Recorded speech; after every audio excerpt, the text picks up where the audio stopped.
Hello friend, फिर से बहुत बहुत स्वागत है आप सभी का आपका अपना यूट्यूब चैनल मेजर टारगेट पर। तो फ्रेंड, आज के इस वीडियो में हम लोग क्लास 10 के साइंस यानी कि विज्ञान का फाइनल मॉडल पेपर को पढ़ रहे हैं। और दोस्तों, ये क्लास 10 के साइंस का फाइनल मॉडल पेपर का तीसरा पार्ट है। ठीक है, इससे पहले हम लोग जो है ना दोस्तों दूसरा मॉडल पेपर को पढ़ चुके हैं। अगर आप नहीं पढ़े हैं तो प्लेलिस्ट में जाके जो है ना बारी बारी से पढ़ सकते हैं। ठीक है, तो ये क्लास आपके लिए काफ़ी इंपॉर्टेंट है। क्लास को बिल्कुल शुरू से लेकर आखिरी तक जरूर कीजिएगा। और दोस्तों, ये इससे जो है ना काफ़ी सारे प्रश्न आपके बोर्ड एग्जाम में जो है ना 100% पूछे जाएंगे। ठीक है, तो फ्रेंड फटाफट से वीडियो को लाइक कर दीजिएगा। और दोस्तों, चैनल पर नए हैं ना तो प्लीज़ दोस्तों चैनल को सब्सक्राइब करके बेल आइकन को प्रेस करके जो है ना ऑल पर जरूर सेलेक्ट कर लीजिएगा। और दोस्तों, अगर आप चाहते हैं कि साइंस में आपके एग्जाम में एक भी प्रश्न ना छूटे वस्तुनिष्ठ में, तो अगर आपको 80 में 80 लाना है तो ये क्लास काफ़ी इंपॉर्टेंट है। क्लास को बिल्कुल शुरू से लेकर आखिरी तक जरूर कीजिएगा। और दोस्तों, आपका ये सभी प्रश्न जो है एनसीईआरटी के न्यू पैटर्न पर आधारित है। ठीक है, स्पेशली 2023 के लिए एग्जाम के लिए 2023 बोर्ड एग्जाम के लिए। ठीक है, तो ये नया मॉडल पेपर है बिल्कुल। ठीक है, तो फ्रेंड यहाँ पे वीडियो को लाइक कीजिए। और दोस्तों, जो भी विद्यार्थी अभी तक हमारे व्हाट्सएप ग्रुप में नहीं जुड़े हैं तो आप जल्दी से फटाफट से मेरा व्हाट्सएप नंबर को नोट कीजिए। मेरा व्हाट्सएप नंबर है 6206076569। इस नंबर को सेव कीजिए। आप बोलिए कि सर हमें व्हाट्सएप ग्रुप में जोड़ दीजिए, तो हम जो है ना आपको व्हाट्सएप ग्रुप में जोड़ देंगे। ठीक है, तो चलिए दोस्तों फटाफट से यहाँ पे क्लास को लाइक कीजिए। तो शुरू करते हैं यहाँ पे आज के पहले नंबर प्रश्न।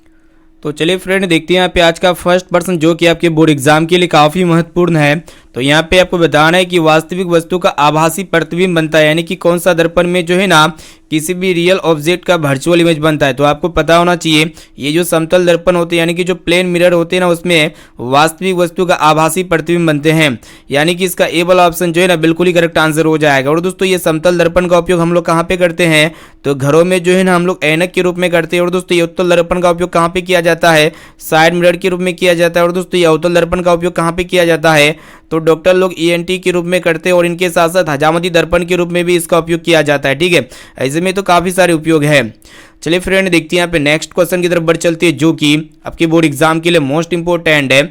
यहाँ पे एक एक क्वेश्चन का आंसर यहाँ पे जल्दी से आप फटाफट से कमेंट सेक्शन में जरूर बताइएगा। तो फ्रेंड, प्रश्न एक रहा है कि आपको बताना है कि डाईऑप्टर उस लेंस की क्षमता होती है जिसकी फोकस दूरी। तो फ्रेंड, आपको पता होना चाहिए लेंस की क्षमता अर्थात P बराबर क्या होता है 1/f होता है। और दोस्तों, ये फोकस दूरी जो होती है ना जिसको f कहते हैं, ये हमेशा मीटर में होता है। कहने का अर्थ है कि डाईऑप्टर उस लेंस की क्षमता होती है जिसकी फोकस दूरी कितना होता है दोस्तों 1 मीटर होता है। यानी कि इसका डी वाला ऑप्शन जो है ना इसका बिल्कुल ही करेक्ट आंसर हो जाएगा। चलिए देखते हैं यहाँ पे तीसरा नंबर प्रश्न भी बहुत ही इंपॉर्टेंट है।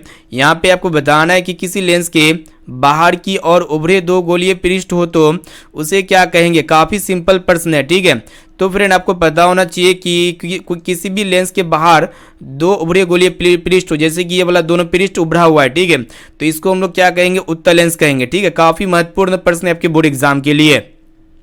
चलिए देखते हैं यहाँ पे चौथा नंबर प्रश्न ये कराया कि आपको बताना है कि कौन रंग है जिसका खतरे के सिग्नल में उपयोग किया जाता है। ठीक है, तो फ्रेंड आपको पता होना चाहिए लाल रंग का उपयोग हम लोग क्या करते हैं खतरे के सिग्नल के रूप में करते हैं, क्योंकि लाल रंग का तरंगदैर्ध्य सबसे ज्यादा होता है और इसका विचलन सबसे कम होता है। इसलिए लाल रंग क्या होता है कि बिना छितराए अधिकतम दूरी तय करते हैं। इसलिए हम लोग लाल रंग का उपयोग कहाँ पे करते हैं खतरे के सिग्नल में इसका उपयोग करते हैं। चलिए देखते हैं यहाँ पे 5 नंबर प्रश्न जो कि बहुत इंपॉर्टेंट आपके बोर्ड एग्जाम के लिए। तो यहाँ पे आपको बताना है कि प्रकाश के किस रंग के लिए तरंगदैर्ध्य अधिकतम होता है। तो फ्रेंड आपको पता होना चाहिए ये जो लाल रंग होते हैं ना इसका तरंगदैर्ध्य सबसे ज्यादा होता है। और दोस्तों, आपके एग्जाम में एक प्रश्न भी पूछे जा सकते हैं कि प्रकाश के किस रंग के लिए तरंगदैर्ध्य का मान सबसे कम होता है तो बैंगनी रंग का तरंगदैर्ध्य सबसे कम होता है।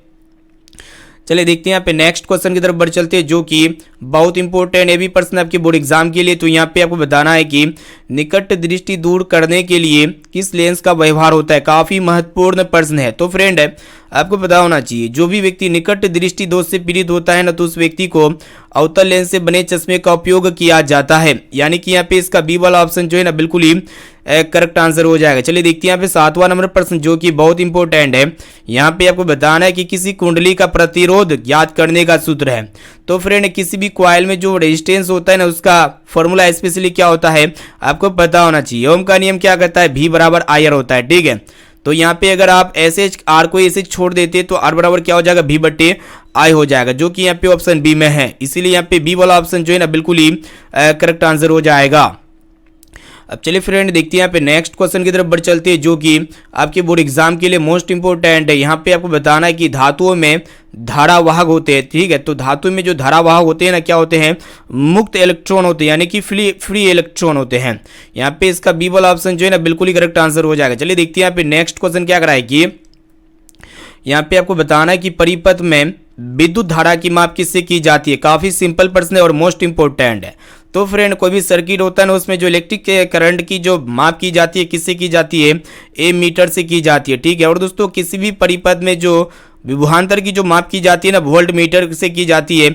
और दोस्तों ये गैल्वेनोमीटर क्या करता है कि जो इलेक्ट्रिक करंट होता है ना उसकी धारा को दर्शाता है। चलिए देखते हैं यहाँ पे नेक्स्ट क्वेश्चन जो कि बहुत इंपॉर्टेंट है।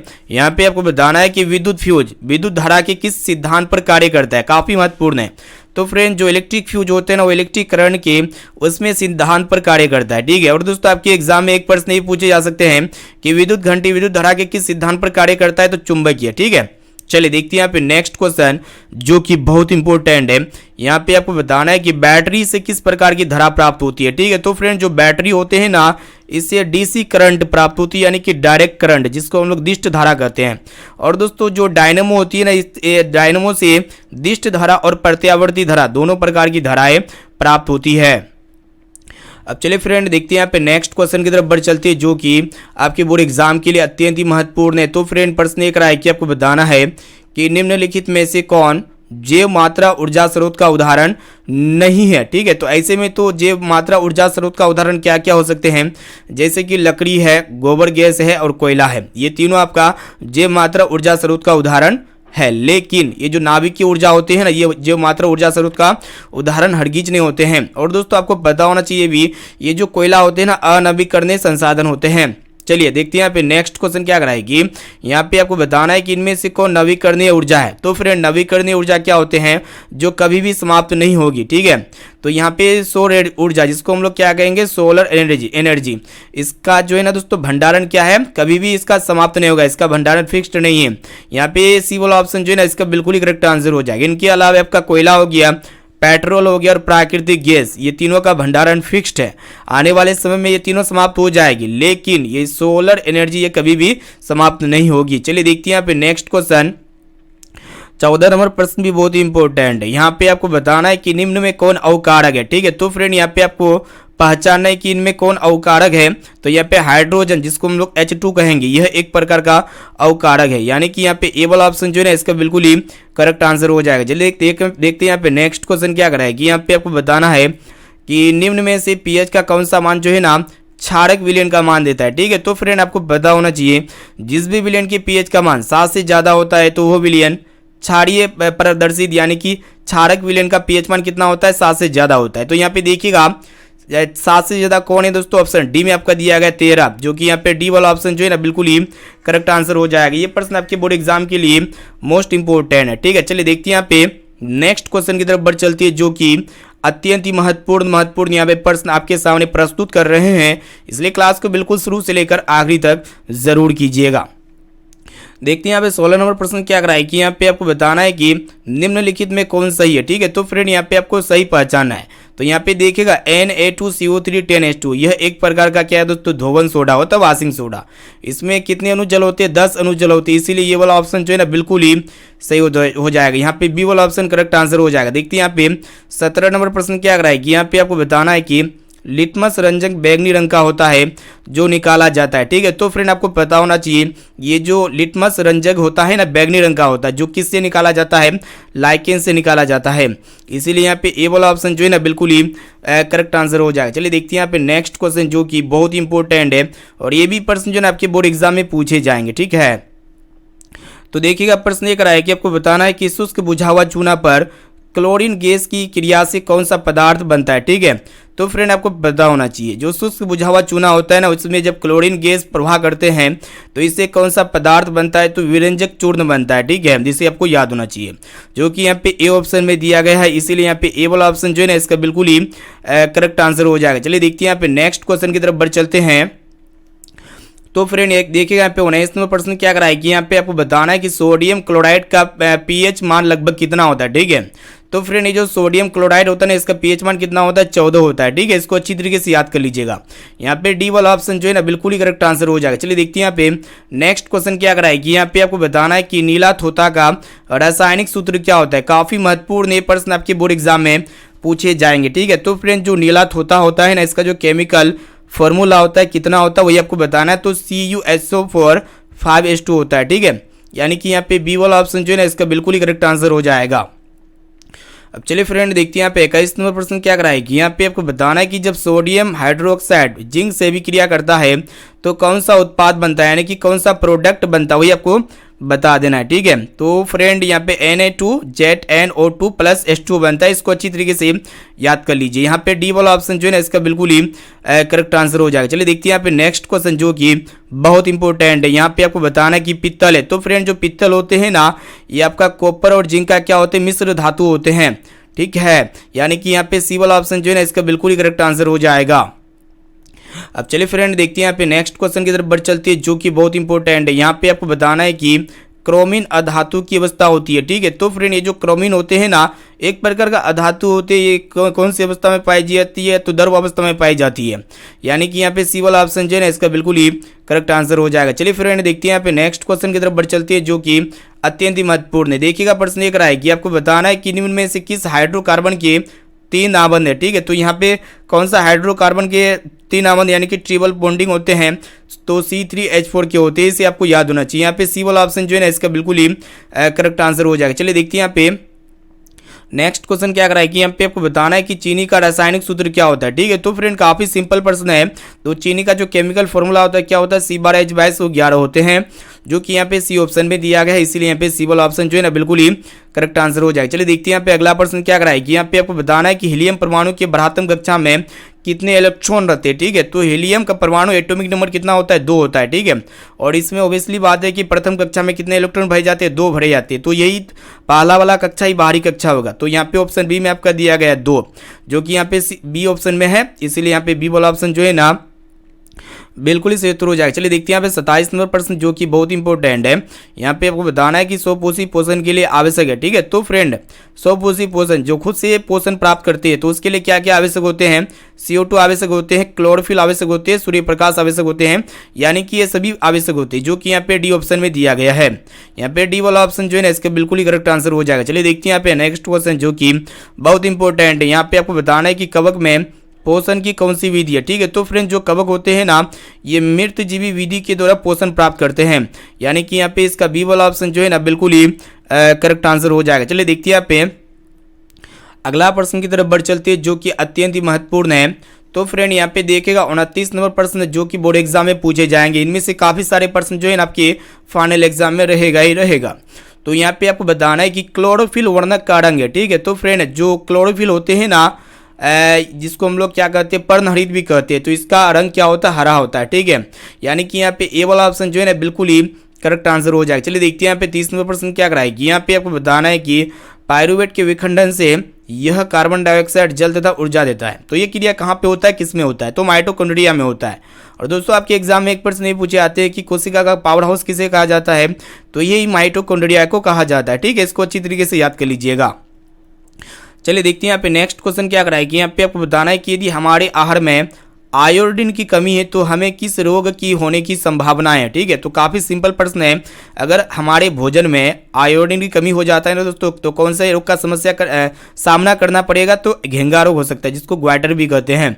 यानी कि यहाँ पे इसका सी वाला ऑप्शन जो है ना बिल्कुल ही करेक्ट आंसर हो जाएगा। चलिए देखते हैं यहाँ पे नेक्स्ट क्वेश्चन जो कि आपके बोर्ड एग्जाम के लिए काफी महत्वपूर्ण है। ठीक है, एक एक क्वेश्चन का आंसर यहाँ पे जो है ना आप जल्दी से फटाफट से कमेंट सेक्शन में जरूर बताइएगा। इससे हमको ये पता चलेगा कि आपका तैयारी काफी अच्छी तरीके से चल रही है।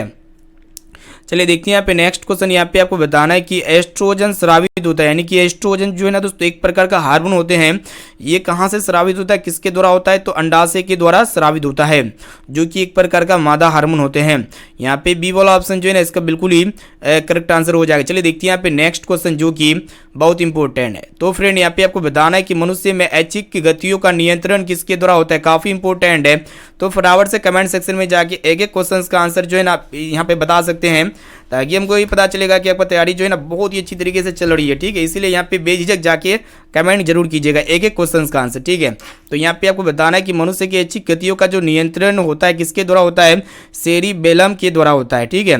ये प्रश्न ऐसे में तो काफ़ी ईजी है, तो इस कारण से क्या हो जाएगा दोस्तों, सेरिब्रम हो जाएगा, ठीक है, सेरिब्रम, जो कि यहाँ पे बी ऑप्शन में दिया गया है। इसीलिए यहाँ पे बी वाला ऑप्शन जो है ना इसका बिल्कुल ही करेक्ट आंसर हो जाएगा। चलिए देखते हैं यहाँ पे नेक्स्ट क्वेश्चन की तरफ बढ़ चलते हैं। तो फ्रेंड यहाँ पे देखिएगा, यहाँ पे 34वां प्रश्न क्या कराएगी, यहाँ पे आपको बताना है कि देखिएगा कि घिंगा जो होते हैं ना किस समुदाय का प्राणी है। तो फ्रेंड ये जो घिंगा होते हैं ना ये मोलस्क का समुदाय का प्राणी है, ठीक है।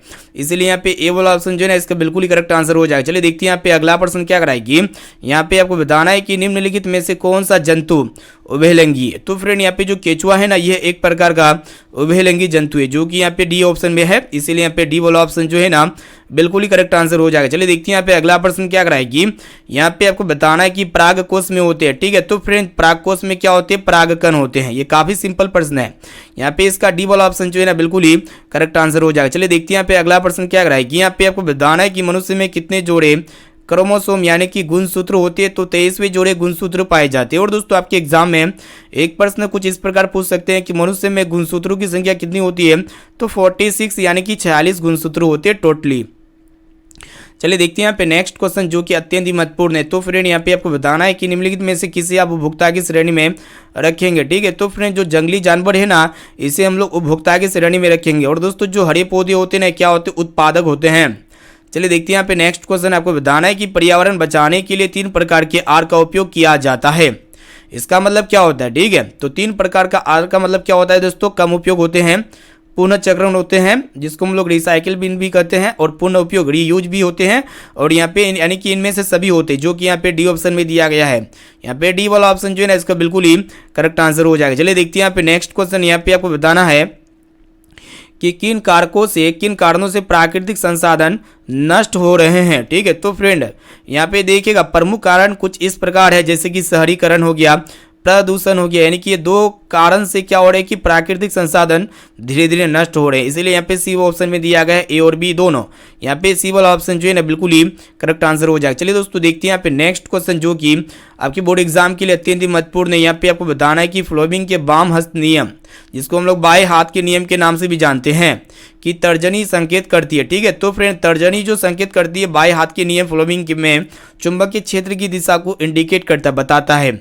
यानी कि यहाँ पे बी वाला ऑप्शन जो है ना इसका बिल्कुल ही करेक्ट आंसर हो जाएगा। चलिए देखते हैं यहाँ पे अगला प्रश्न की तरफ बढ़ चलते हैं। तो फ्रेंड यहाँ पे एक एक क्वेश्चन का आंसर यहाँ पे जो है ना जल्दी से कमेंट सेक्शन में जरूर बताइएगा, ताकि हमको ये पता चलेगा कि आपका तैयारी भी काफ़ी अच्छी तरीके से चल रही है। और जो भी विद्यार्थी अभी तक इस क्लास को लाइक नहीं किए हैं तो जल्दी से आप फटाफट से क्लास को लाइक कर दीजिएगा दोस्तों, और क्लास को बिल्कुल शुरू से लेकर आखिरी तक जरूर कीजिएगा। और जो भी विद्यार्थी नए हैं ना, जो विद्यार्थी अभी तक चैनल को सब्सक्राइब नहीं किए हैं, तो जल्दी से आप फटाफट से चैनल को सब्सक्राइब करके जो है ना आप हमारे सदस्य बन जाइए। देखिए यहाँ पे प्रश्न एक रहा है कि आपको बताना है कि निम्न में से कौन सा यौगिक ईंधन के रूप में इस्तेमाल किया जा सकता है। तो काफ़ी सिंपल प्रश्न है, ठीक है। तो ईंधन के रूप में कौन सा यौगिक का हम लोग इस्तेमाल कर सकते हैं, ठीक है। तो फ्रेंड यहाँ पे एथनॉल का उपयोग हम लोग ईंधन के रूप में करते हैं। यानी कि यहाँ पे ए वाला ऑप्शन जो है ना इसका बिल्कुल ही करेक्ट आंसर हो जाए। चलिए देखते हैं यहाँ पे अगला प्रश्न का क्या कराएगी।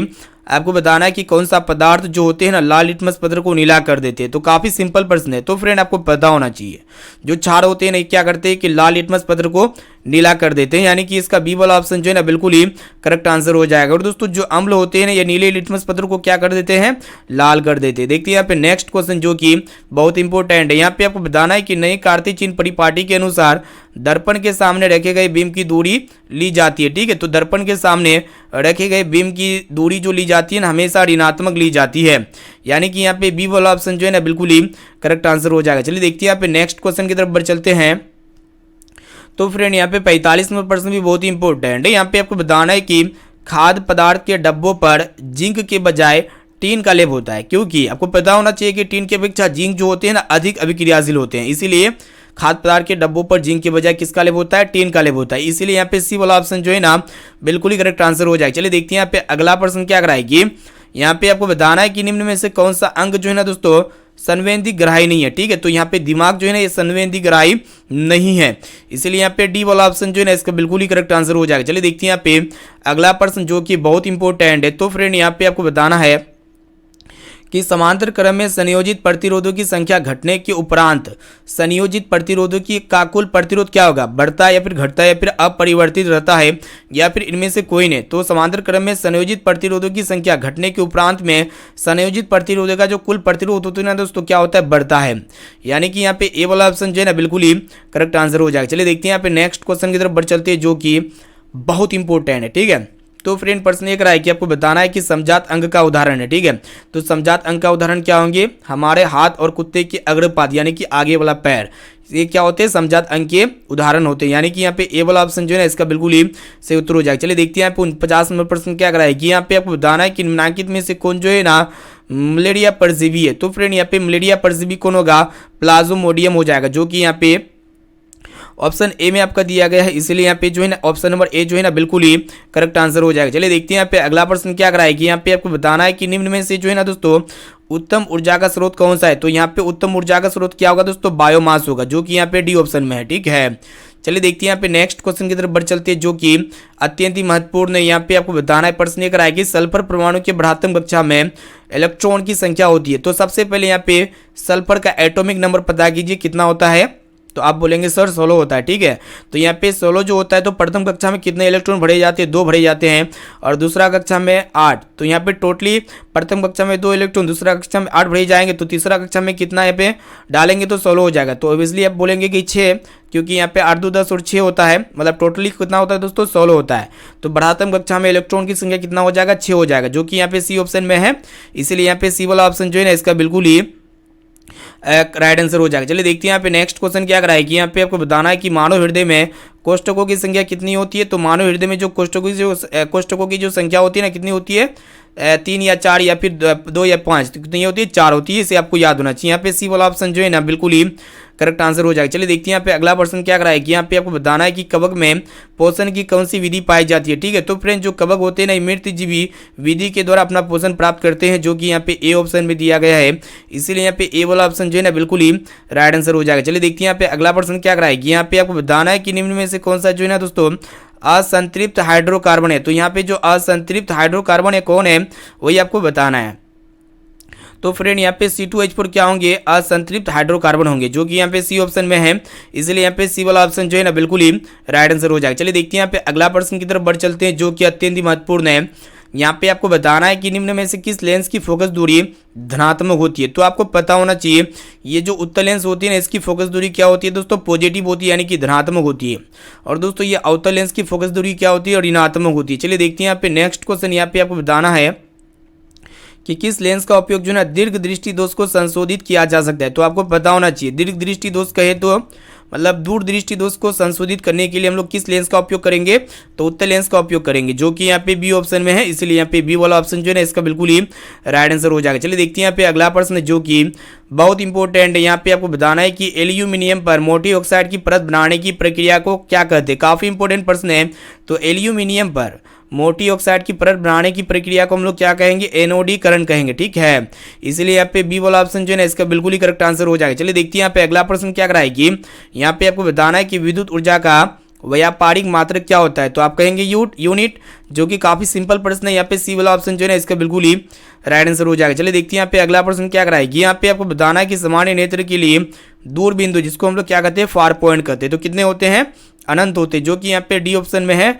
इसलिए यहाँ पे डी वाला ऑप्शन जो है ना बिल्कुल ही राइट आंसर हो जाएगा। और दोस्तों सामान्य नेत्र के लिए निकट बिंदु क्या होते हैं, 25 सेंटीमीटर होते हैं। चलिए देखते हैं यहाँ पे नेक्स्ट क्वेश्चन क्या कराए कि आपको बताना है कि हाइड्रोजन के 2 परमाणुओं के बीच कितने आबंध बनते हैं, ठीक है। तो हाइड्रोजन के 2 परमाणुओं के बीच जो आबंध बनते हैं ना, सिंगल बॉन्डिंग, जिसको हम लोग क्या कहते हैं, एक बंध कहते हैं, ठीक है, एक आबंध जिसको कहते हैं। यानी कि यहाँ पे ए वाला ऑप्शन जो है ना बिल्कुल ही राइट आंसर हो जाएगा। चलिए देखते हैं यहाँ पे नेक्स्ट क्वेश्चन की तरफ बढ़ चलते हैं जो कि अत्यंत ही महत्वपूर्ण है। यहाँ पे आपको बताना है कि निम्न में से कौन जो है ना आहार श्रृंखला का निर्माण करता है, ठीक है। तो फिर यहाँ पे अगर आप सभी ऑप्शन को चेक करते हैं ना, तो यहाँ पे घास को कौन खाते हैं, बकरी खाते हैं, और बकरी को कौन खाते हैं, मानव खाते हैं।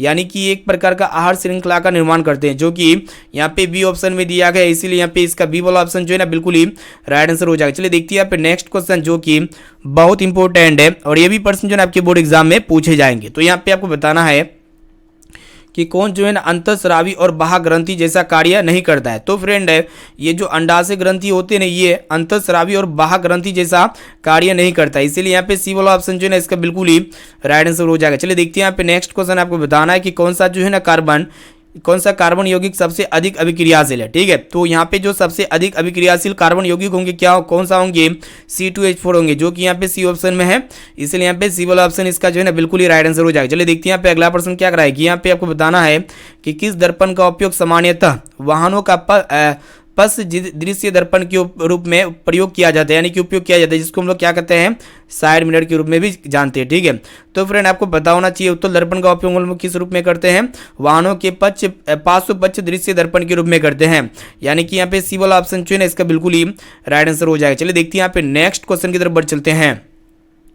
तो फ्रेंड ये 65 नंबर प्रश्न भी अत्यंत ही महत्वपूर्ण है। तो यहाँ पे आपको बताना है क्या कराए कि रासायनिक अभिक्रिया के दौरान किसी पदार्थ में ऑक्सीजन का ह्रास क्या कहलाता है, तो आपको पता होना चाहिए अपचयन कहलाता है, जो कि यहाँ पे बी ऑप्शन में है, इसीलिए यहाँ पे इसका बी वाला ऑप्शन जो है ना बिल्कुल ही राइट आंसर हो जाएगा। चलिए देखते हैं यहाँ पे नेक्स्ट क्वेश्चन की तरफ बढ़ चलते हैं, जो कि बहुत इंपॉर्टेंट है। यहाँ पे आपको बताना है कि कौन सी गैस जो है ना उष्मन मतलब वैश्विक उष्मन के लिए उत्तरदायी होते हैं।